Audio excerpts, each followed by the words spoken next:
Good morning students, this is science video and we were doing chapter number 2, that is adaptation in plants, and you have already understood about the terrestrial plants.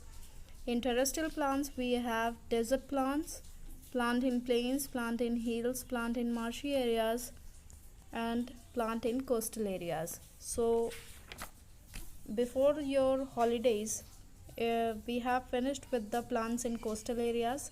Today we are starting with the adaptation in aquatic plants, that is on page number 21. So let's begin with the explanation of this adaptation in aquatic plants. In this you will get to know three types of aquatic plants, that is floating plants, fixed plants and underwater plants. Clear? So let's begin with the first topic, that is floating plants. In the adaptation in aquatic plants, the plants that grow in water are called aquatic plants. Whichever the water plants are growing, they are growing inside the water or on the water. They are known as aquatic plants. Okay. Aquatic plants have special adaptation or features that enable them to survive in water. Aquatic plants के अंदर सारी adaptations होती हैं या special features होते हैं जो उनको पानी के अंदर रहने में मदद करते हैं. The aquatic plants are of three types, floating plants, fixed plants and under water plants. अब आपको पता है कि तीन तरह के प्लांट्स होते हैं, एक्वेटिक प्लांट्स होते हैं. First one is floating plants, fixed plants and underwater plants. Clear? So first one is floating plants. Floating plants, these plants float on the surface of the water. पानी के just ऊपर ये plant grow करते हैं. The roots of these plants are not fixed in the soil at the bottom. इनके जो roots हैं, ये रूट्स आप देख रहे हैं, वो भी पानी के अंदर ही तैरते हैं. इनके रूट्स जो हैं सॉइल में नहीं होते हैं. ठीक है, इनके रूट्स भी तैरते हैं पानी के अंदर. They have light body so that they can float easily. इनका जो वेट होता है या फिर प्लांट का जो आप बॉडी समझ लीजिए, प्लांट की जो बॉडी होती है वो बहुत ही लाइट वेट होती है. लाइट वेट क्यों होती है कि ताकि वो पानी का बहाव जिस तरफ हो, पानी जिस तरफ बह रहा हो उसी तरफ ये भी बहते हैं. ठीक है, पानी के साथ. They have light spongy stem that helps them to remain light. इनके जो रूट्स होते हैं और स्टेम जो होते हैं वो बहुत ही लाइट होते हैं, हल्के होते हैं.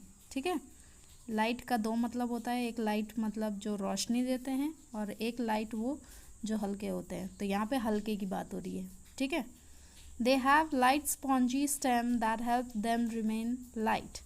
इनका जो स्टेम है वो भी बहुत हल्का होता है ताकि वो बहाव के साथ इधर उधर जा सके. ठीक है, और वो जो स्टेम होता है वो स्पॉन्जी होता है. स्पॉन्जी क्या होता है, अगर आप दबाते हैं तो वो स्क्वीज़ हो जाता है और फिर छोड़ देते हैं तो वो अपनी शेप को वापस ले लेता है, तो उसको बोलते हैं स्पॉन्जी. ठीक है. Some examples of floating plants are duckweed, water hyacinth and water lettuce. Duckweed सभी ने देखा होगा, तालाब के ऊपर हरी हरी जो छोटे छोटे पौधे लगे देखते हैं आप, वो क्या होते हैं, डकवीड होते हैं. ठीक है, उनको हम डकवीड बोलते हैं. वाटर हायासिंथ जो आपने तालाब में देखे होंगे, बहुत सारे पत्तियां बिछी होती हैं, वो स्टेम से कनेक्टेड होती हैं, उनको हम वाटर हायासिंथ बोलते हैं.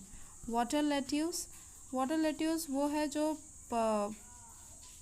आपको पानी के बगल में देखने को मिलते हैं.